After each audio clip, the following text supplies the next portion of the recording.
Y cerramos nuestra emisión de Pulso Latino con el video de Aruba pa' Cuba, una versión en español de la canción que fue grabada en dos idiomas, papiamento y español.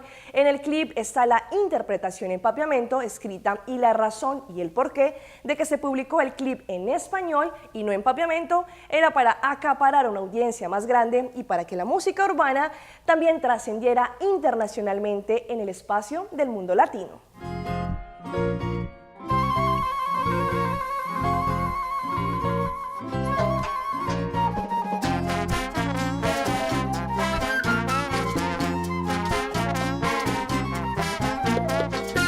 En la isla de Aruba, a inicios del siglo XX, la crisis que la guerra dejó, también allá se sentía.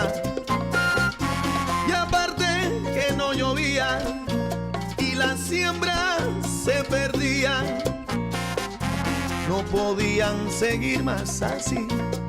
Buscaron una salida y se regó la voz que en Cuba trabajo había.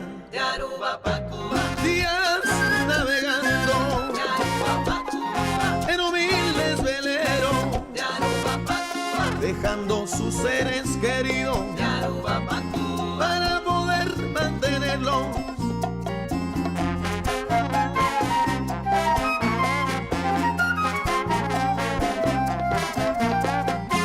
El viaje duraba alrededor de los 15 días y de provisiones usualmente se carecía.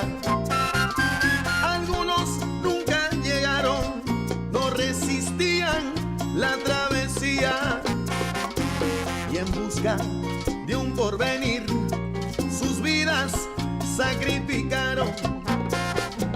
Pero ni modo, porque en Cuba trabajo había. Esto fue Pulso Latino por el día de hoy. Agradecemos por su sintonía. Nos vemos en una próxima emisión. Hasta entonces.